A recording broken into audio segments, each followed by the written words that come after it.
앞에서 본 우리 영상의 내용과 같이 수많은 사람들은 하나님은 없다, 천국이나 영혼은 없다 이렇게 주장합니다마는, 그러나 하나님은 일찍이 사람들의 마음속에도 그리고 온 우주 만물에도 하나님이 살아계시다라고 하는 사실들을 이미 다 넣어주셨다.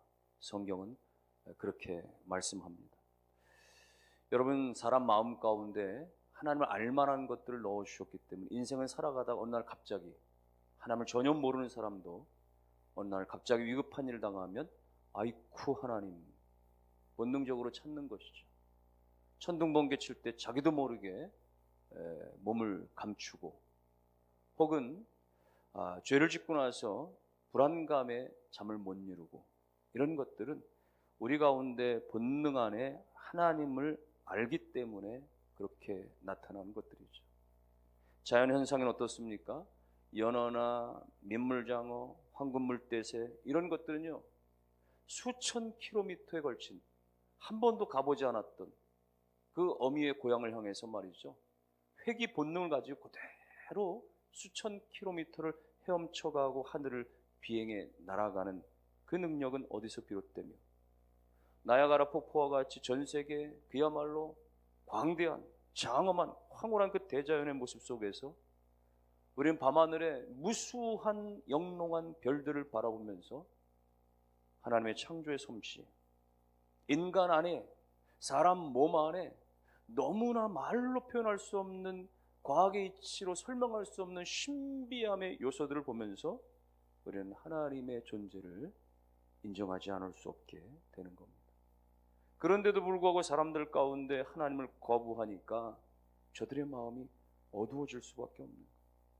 어두워지는 그들 마음 가운데는 결국은 우상을 쫓아갈 수밖에 없습니다. 자기 자신을 우상시합니다. 돈과 명예와 인기를 우상시합니다. 그 결과는 결국 타락으로 반드시 이루어지게 됩니다. 인류 역사상 가장 심각한 죄악의 도시로 여겨졌던 것이 소돔과 고모라 성인데, 성경에서 보여지죠. 창세기 19장 같은 데 보면은 이 소돔성의 멸망을 예언하기 위해서 천사들이 사람의 모습으로 가장해서 소돔성에 찾아옵니다. 그곳에 있는 롯을 구출해내기 위해서 찾아갔죠. 롯의 집에 가서 거기서 대접을 받고 그리고 쉬고 있는 상황인데, 그날 밤에 그 지역의 젊은 남자들, 늙은 남자들 할 것 없이 말이죠, 집단으로 몰려와서는 문을 두드리면서 지금 당신네 집에 들어온 그 외간 남성들 둘을 이끌어내라. 우리가 그들과 상관하리라. 성경 그렇게 기록해요. 상관하겠다라고 하는 표현은 우리가 그들과 동성애하겠다, 그런 얘기예요. 당시 소돔성이 얼마나 극도로 타락하고 있는지에 대해서 단면적으로 이야기해주고 있는 내용입니다. 결국 그들은 소돔성과 함께 그 자리에서 멸망을 당하고 말게 됩니다.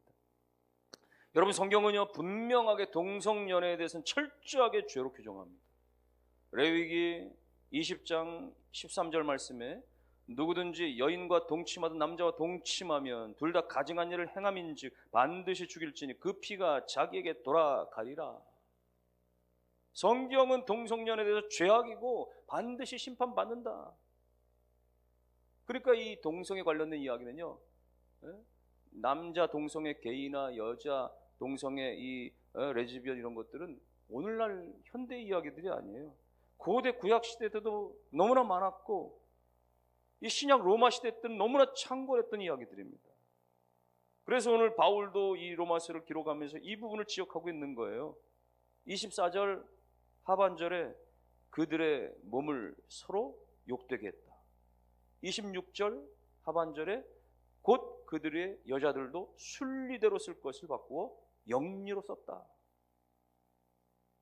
27절은요, 27절 그와 같이 남자들도 그 순리대로 여자 쓰기를 버리고 서로 향하여 음욕이 불릴 듯하며 남자와 남자가 더불어 부끄러운 일을 행했다.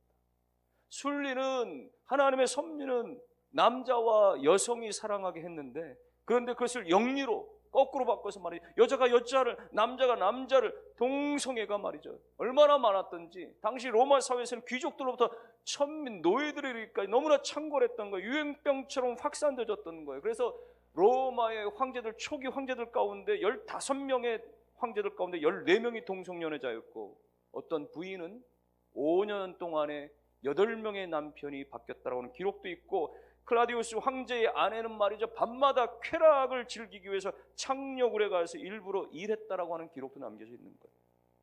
여러분, 이렇게 사람이 정욕대로 살게 되어지면 결국은 자기 몸을 더럽히는 본능, 쾌락, 이것 중심의 사회로 전락하게 되어지는 거죠.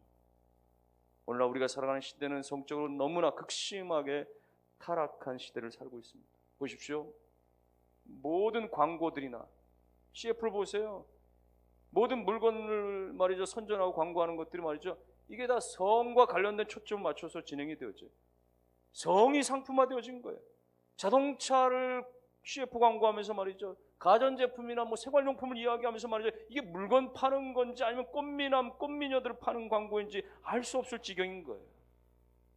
스마트폰 사용들이 일상화되어지면서 얼마나 많은 획기적인 우리 가운데 유익을 주고 있습니까? 너무나 좋은 점이 많지만 그럼에도 불구하고 우리 손안에 터치 한 번으로 말미암아 말이죠, 도박 관련 사이트로 금방 접속이 됩니다. 음란 관련문 사이트로 쉽게 접속이 됩니다. 남녀노소 할 것 없이 말이죠, 손쉽게 선정적인 영상 콘텐츠를 말이죠, 너무나 수없이 접하게 되어져요.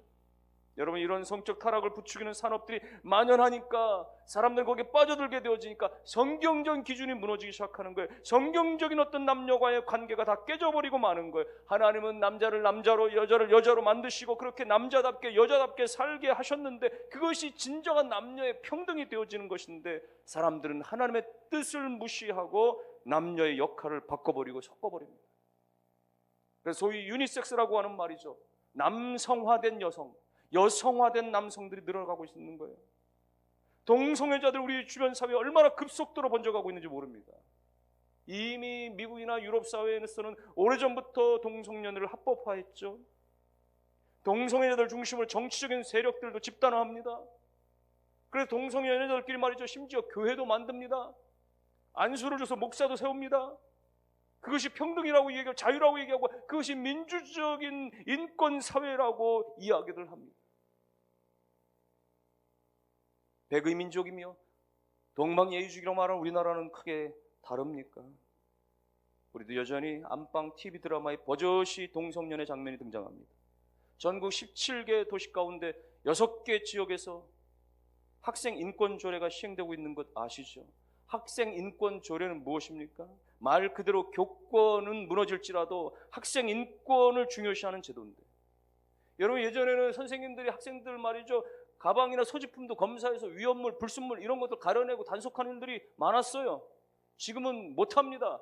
그것도 인권 침해가 되기 때문에 소지품 검사 안 돼요. 그러니까 가방 안에 온갖 말이죠, 뭐 술도 가져갈 수 있고 학교에 담배도 가져갈 수 있고 말이죠, 온갖 불순한 것들을 다 가지고 다니면 괜찮은 거예요. 동성애 학생들이 있어도 학교 측에서는 퇴학이나 기타 등등의 불이익을 줘서는 안 된다라고 하는 조항이 들어져 있는 거예요. 그러니 동성애를 조장하는 꼴이 되고 마는 것 아닙니까? 지난 2000년도부터 서울에서 시작한 동성애 키워 축제, 동성애 이 키워 축제가 말이죠, 작년까지 전국 9개 시도 지역에서 퍼레이드 형식으로 계속 매년마다 진행되고 있습니다. 거기 보세요. 참가자들 보면 복장들이 아주 난잡하죠. 설치한 부스마다 말이죠, 온갖 음란한 그런 물건들을 전시하고 판매도 하죠. 이런 것들이 계속해서 확대시킵니다. 동성애를 더 이상 숨어있지 말라는 거예요. 이제는 드러내라는 거예요. 사람들의 일을 더 넓히고 이제는 양성화, 적극화, 정당화시키겠다는 이야기입니다. 여러분, 이렇게 사회가 치달아지면 어떻게 되어지는 거예요? 여러분, 동성연애의 결과는 어떻게 되어지는 거예요? 오늘 성경 그렇게 말합니다. 상당한 보응을 받았다. 동성연애의 결과는 상당한 보응을 받았다. 27절 하반절에 보니까 그들의 그릇 때문에 상당한 보응을 그들 자신이 받았느니라. 여러분, 동성애들이 서로 동성끼리 사랑한다 그래요. 동성끼리 결혼도 한다 그래요. 그러나 그들이 그런 것들을 정당화하는지 모르지만, 그러나 그들 안에 창조적인 그런 자녀들은 있을 수가 없는 거죠. 여전히 그들은 사회적으로 고립될 수밖에 없습니다. 소외될 수밖에 없습니다. 금세기 최악의 불치병 에이즈가 창궐할 수밖에 없습니다. 한편 여러분, 이 동성애 같은 이런 성적인 타락은요, 반드시 우상 숭배와 연관되어 있습니다. 25절 말씀, 25절에 이는 그들이 하나님의 진리를 거짓 것으로 바꾸어 피조물을 조물주보다 더 경배하고 섬김이라. 진리를 거짓 것으로 바꿔가지고 말이죠, 피조물을 조물주보다 더 경배하고 섬긴다. 여러분, 역사적으로 보면 말이죠, 이방신을 숭배하는 그런 산당들, 그런 신전들, 거긴 다 동성애가 있었어요. 성적 타락들이 너무나 극심했어요. 고대 그리스 신전에 말이죠, 아르테미 신전이나 말이죠, 아폴로 신전 같은 데는 반드시 거기에는 말이죠, 이 매춘들과 동성애가 성행했던 거예요. 고대 메소포타미아 이 신전 같은 데는 말이죠, 순례객들을 대상으로 그들의 육체의 획포를 풀어준다라고 하는 말이죠, 여승려들이 있어서 말이죠, 매춘을 감행하는 그런 일들이 있었다는 보고가 있는 거예요. 그러니까 오늘 이 27절은 그들의 그릇 때문에 상당한 봉을 받았다, 이것은 하나님의 심판이 임한다라는 말씀입니다. 그런데 여러분, 하나님의 심판은 좀 특징들이 있습니다. 하나님의 심판은요, 우리의 생각과 좀 다른 면들이 있습니다. 이를테면 하나님의 심판의 특징 하나는 획일적이지 않아요. 다 똑같지 않습니다. 심판이라고 다 같은 방식이 아닙니다. 어떤 경우는 망하게 하는 심판도 있지만 어떤 경우는 잘 되게 하는 심판도 있다는 겁니다. 이해하기 어렵죠. 아이러니합니다. 어떤 경우는 서서히 망하게 하는 경우도 있지만 어떤 경우는 갑자기 망하게 하는 심판도 있습니다. 그러니까 심판이라고 하는 딱 잘라 말해서 이거다라고 정확하게 이야기하기 어려워요. 어떤 때는 잘 되게 하는데 그것이 심판인 거예요. 여러분, 망하게 하는 데는 잘 되는 것도 필요한 거예요. 돈이 있어야 망하게도 되고 말이죠, 망하게 되어지는 데는 말이죠, 권력도 필요한 것이고 말이죠, 그 인생이 망하기 위해서는 인기도 필요하고 그런 것이에요. 이해하기 어렵습니다. 그런가 하면 하나님의 심판의 때는요, 우리가 알 수 있는 게 아닙니다. 우리가 정하는 게 아닙니다. 하나님의 심판의 때는 하나님이 정하시는 거예요. 하나님이 정하신 때에 하는 거예요. 우리가 생각하기에는 지금 심판이 저에게 누구에게 임해야 마땅한데 말이죠, 그렇지 않은 거예요. 하나님은 정말 오래 참으시는 분이죠. 하나님은 정말 오랫동안 유보하시고 기다려주시는 분이시죠. 그러나 때가 되면은 반드시 하나님은 심판하세요. 하나님 편에서는 오늘 잘못했다고 해서 오늘 당장에 벌하시는 것이 아니고, 때로는 5년 뒤에 나타날 수도 있습니다. 때로는 10년 뒤에 나타날 수도 있습니다. 때로는 그 대에 받지 아니하면 그 다음 때의 자녀들 가운데 심판을 받을 수도 있습니다. 한편 하나님의 심판은 무슨 날벼락 같은 방법으로만 나타나는 건 아닙니다. 만날 아래 벼락이 임해가지고 말이죠, 그대로 요절되는 그런 식은 아닐 수도 있습니다. 때로는 아주 평범하게 심판이 임함을 수도 있습니다. 이웃을 통해 찾아오기도 하고요, 자녀를 통해서 오기도 합니다. 원수를 통해서 오기도 하지만 때로는 어떤 시장의 경제적인 문제들, 호경기와 불경기를 통해서 주가가 폭등한다든지 주가가 폭락한다든지 그런 것들을 통해서, 그러니까 이게 지금 하나님의 심판인지 아닌지도 모르게 심판받는 경우들이 있는 거예요. 내가 A에게 잘못했는데도 불구하고 내가 B로부터 오히려 고통을 받는 경우가 있을 수 있습니다. 그래서 이게 정말 하나님의 심판인지 아닌지 우리가 판단하기 어려운 경우가 있는 거예요. 너무나 다양합니다. 너무나 복잡합니다. 하나님의 심판이 그래요. 한 번에 하나님께서 확 그냥 잘못했을 때 바로 심판을 내리시면 사람들이 쉽게 돌아오고 말이죠, 죄를 짓는 일이 덜할 수도 있을 텐데 그러지 않죠. 하나님은 지으신 그 하나님의 사람들 가운데 인간의 그 자유의지를 최대한 하나님 인정하신 인격적인 하나님이시죠. 끝까지 기다려주시고 스스로 결단하고 돌아서고 회개하고 돌이켜지기를 오랫동안 참으시는 그런 하나님이시죠. 심판의 특징 또 하나는 내버려 두신다는 거예요. 심판의 다양한 심판 중에 하나가 바로 내버려 두신다. 오늘 본문에서도 내버려 두신다는 표현이 3번이나 반복하고 있어요. 24절 말씀, 하나님께서 그들을 마음의 정욕대로 더러움에 내버려 두셨다. 26절 말씀, 하나님께서 그들을 부끄러운 욕심에 내버려 두셨다. 28절 또한 1장 28절을 보면 또한 그들이 마음에 하나님 두기를 싫어하며 하나님께서 그들을 그 상실한 마음대로 내버려 두사 합당하지 못한 일을 하게 하셨다. 내버려 두셨다. 여러분, 내버려 두셨다라고 하는 것은 형통이 아닙니다. 하나님의 심판입니다. 자녀들 키우다 보면요, 아이들 사춘기 때나 청소년 때 혹은 청년 때까지도 말이죠, 나타난 특징 가운데 하나는 부모의 간섭을 싫어해요. 철이 없어 그렇죠. 자기 마음대로 하려고 합니다. 제발 나를 내버려 두라고 이야기해요. 간섭하지 말라고 해요. 그러면 나중에 화가 나서 그래 알아서 해. 네 마음대로 해라. 그렇죠. 여러분 그게 그들에게 정말 자유가 되는 겁니까?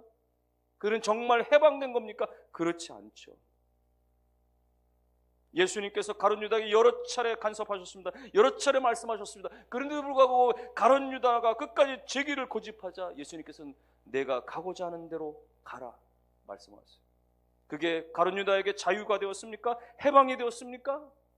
가룟 유다는 결국 예수님 팔고 자살하고 말았습니다.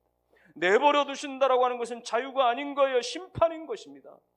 그래서 세상 사람들 가운데는 하나님의 간섭이 임할 때, 하나님의 여러 가지 어떤 징계가 임할 때 깨닫고 회개하는 사람들도 있지만 어떤 사람들은요 계속 고집합니다. 계속 제 갈 길을 갑니다. 깨우쳐도 듣지 않아요. 그러면 하나님께서 그냥 내버려 두시는 거예요. 제 갈 길을 내버려 두시는 거예요. 나중에는 불의한데도 불구하고 형통한 채로 그냥 내버려 두실 수도 있습니다. 그러니까 그 사람은 그냥 잘 되는 줄 알고 만사형통한 줄 알고 자기 뜻대로 잘 풀리는 줄 알고 아무런 문제도 없는 줄 알아요. 그러다 보니까 주변 사람들이 오해할 수도 있습니다. 우리가 신앙 가운데 있는데도 오해할 수 있어요. 아니 우리는 예수 잘 믿으면서도 어려움이 임하는데 저 불의한 사람들은 저렇게 잘 되는 그렇게 형통하는 것 같은 거 과연 하나님이 살아 계신 거냐? 하나님의 통치는 하나님의 주권은 제대로 임하고 있는 것이냐 말이죠. 우리 가운데 의심과 불만이 일어날 때가 있어요. 여러분 그런 건 우리가 하나님의 그 내버려 두심에 대해서 잘못 이해하기 때문에 그러는 거예요. 하나님이 버려두시는 것은 여러분 그것은 자유가 아닌 거예요. 그건 심판인 거예요. 형통한 채로 내버려두신 것은 그건 심판인 거예요. 그들은 그러다 영원한 멸망 가운데 나아가게 되어지는 거예요. 하나님의 심판의 때는 반드시 있게 되어지는 거예요. 이스라엘 백성들이 강대국 페르시아에 붙잡혀가서 포로로 잡혀갔던 시절이 있었습니다. 이때에 사촌 관계였던 에스더와 모르드게가 있었어요. 우여곡절 가운데서 그 나라 아하수에로 왕이 왕비를 새로 뽑을 때에 에스더가 왕비가 되어지게 됩니다. 당시에 모르드게는 왕궁 문 앞에서 문지기하는 그런 역할을 하고 있었어요. 그 나라에는 하만이라고 하는 아주 힘센 총리가 하나 있었죠. 왕의 마음을 다 사로잡아서 말이죠. 모든 신하들 가운데 가장 으뜸이 되고 심지어 신하들한테도 절을 받을 정도로 그의 권력은 하늘을 찌를 듯 했습니다. 어느 날 그가 왕궁문을 통해 나가는데 말이죠. 모르드게가 고개를 빳빳 쳐들고 말이죠. 인사를 절을 하지 않는 거예요. 너무나 화가 치민 나머지 말이죠. 이 하만이 아니 포로로 붙잡혀와서 문지기 하는 주제에 나에게 절을 하지 않다니 저놈을 당장 가 죽여버리겠다 말이죠. 분노에 사로잡혔지만은 하만이 내가 저놈 한 놈 죽여도 되겠느냐 말이죠. 그래서 저놈과 소속된 모든 유다인들을 다 죽여버리겠다는 거대한 음모를 꾸미게 되어지죠. 그리고 왕을 찾아가서 이것을 허락받습니다. 왕이시여, 한 민족이 왕의 나라에 흩어져서 지금 덕을 보고 있는데 저들이 왕의 법을 무시하고 살고 있습니다. 저들을 용납해서는 안 됩니다. 저들을 다 진멸하셔야 됩니다. 그러면서 이 일을 위해서 제가 왕에게 은 1만 달란트를 바치겠습니다. 은 1만 달란트는 예를 들면 1만 명의 사람들이 20년 동안 일해서 벌을 만한 그 돈을 말하는 이런 천문학적인 뇌물을 갖다 바치니까 왕이 판단력을 잃어버렸어요. 모든 그런 권한을 다 하만에게 전권을 위임해 줍니다. 하만이 그래서 조소를 꾸미죠. 한날 한시에 전국에 퍼져 있는 유다인들을 다 재물을 빼앗고 다 한순간에 처형할 것에 대해서 말이죠. 그렇게 어인을 찍어가지고 전국에 다 보내버렸어요. 왕의 도장이 찍힌 것은 누구도 바꿀 수가 없는 상황인 거예요. 그야말로 하만의 이런 그런 권력이 하늘을 찌를 듯한 권세로 자기가 마음먹은 모든 것들을 다 밀어붙이는 그런 상황입니다. 이 상황에서 모르드게는 하나님 엎드려 기도하죠. 하나님 나와 이 민족을 살려주시옵소서. 그러면서 왕궁에 있는 에스더에게 전가를 보냅니다. 이 사실을 왕에게 알리라는 거예요. 생명을 걸고 왕에게 나가서 알리라는 거예요. 당시에 이 국법에는 말이죠. 누구라도 허락 없이 왕에게 임의로 나갔다가는 반드시 처단당하는 그런 법이 있었기 때문에 임의로 나갈 수가 없었는데 말이죠. 에스더가 사흘을 금식하고 나서는 말이에요. 금식 기도하고 하나님 앞에 내가 죽으면 죽겠습니다라고 하는 마음으로 왕 앞에 나아가게 되어지죠. 갑자기 왕 앞에 나온 에스더를 보면서 놀란 이 왕이 말이죠. 그 왕비 에스더를 살리기 위해서 바로 금호를 내밀어서 내게로 가까이 와라. 내가 이 에스더 너에게 모든 걸 다 허락하겠다. 네가 원하는 게 뭐냐? 나라의 절반이라도 내가 너에게 주겠다 말이죠. 왕이시여 다른 건 없습니다. 왕과 함께 하만을 초대하고 내일 제가 벌린 잔치에 찾아오셔서 식사를 하십시오.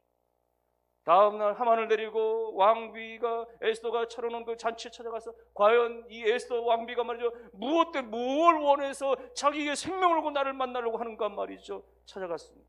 원하는 대로 이야기하라. 나라의 반이라도 내가 주겠단 말이죠. 에스더는 또다시 내일 하루 더 하만을 데리고 잔치 자리에 오시면 제가 그때 청을 말씀드리겠습니다. 다음날 또다시 그렇게 하만을 데리고 가야 하게 되는데, 그날 밤에 퇴청하면서 하만이 말이죠, 나가다가 또다시 모르드게를 보니까 열이 또 뻗쳤어요. 그래서 내가 저놈 더 이상 꼴을 보면 안 되겠다. 그래가지고 집에 가서 말이죠, 23m나 되는 말이죠, 어마어마한 교수대 장대를 만들어 놓고 이제 그 모르드게를 처대형하려고 준비를 다 해버립니다. 그리고는 다음날 왕과 함께 그렇게 왕비의 초대에 들어가게 되었죠. 왕이 또다시 이야기합니다. 왕비 에스더야, 네가 원하는 것이 무엇이야? 나라의 절반이라 내가 네게 주겠노라. 그때 담담히 에스더가 이야기하는 것입니다. 왕이시여, 저를 기뻐하시면 저의 생명과 저의 동족의 생명을 살려주십시오. 저희가 지금, 나와 우리 민족이 지금 진멸을 당할 지경에 있나이다. 깜짝 놀라요. 왕이 도대체 그와 같은 획책을 누가 마음에 품었단 말이냐, 그 자는 어디 있느냐 말이다. 왕비가 바로 저자입니다. 하만을 가리켰을 때 하만은 그야말로 사색이 말이죠 되어져서 부들부들 떨고 마침내는 모르드게를 달아 죽이려고 했던 그 장대에 그 교수대에 하만이 처형을 당하고 말게 되어진 것이죠. 여러분 보십시오. 돌아가는 상황은 하만의 절대적인 권력 앞에 그 누구도 감히 대들 수 없었습니다. 하만이 획책했던 모든 것들은 다 순순히 이루어진 줄 알았습니다. 그의 권력과 그의 모든 교만 앞에 모든 사람들이 엎드렸어요. 모르드게뿐만 아니라 유다민족 전체가 멸망당할 위기 가운데 있었습니다. 그러나 하나님이 모든 것들을 다 알고 계셨던 분이세요. 그리고 하나님 다 일하고 계셨던 것입니다. 그래서 오래전에 모르드게로 하여금 무명 시절에 왕이 어떤 날 어떤 모함을 당할 때 어떤 위기다 모살당할 위기 가운데 왕을 피신시키며 도왔던 그 일이 있게끔 하셨고, 또 시간이 흘러서 왕가의 어떤 상황들이 바뀌어지면서 에스더로 하여금 그야말로 이름 없는 무명의 에스더가 왕으로 되어지는 그런 역사를 일으켜 주셨고, 왕 앞에 나갈 수 있는 길들을 열어주셨던 하나님. 여러분, 개인의 구원뿐만 아니라 민족의 구원뿐만 아니라 그와 같이 그렇게 심판과 구원을 다 주관하시고 섭리하시는 하나님. 그러므로 여러분들이요, 지금의 당장의 여러분의 삶의 이유들과 환경들과 여건들 때문에 일이 일비하지 않냐고, 하나님 반드시 처음과 끝이 되시고 다 알고 계시고 다 역사에 가시는 전능하신 하나님이심을 믿으시기를 주의 이름으로 축원합니다.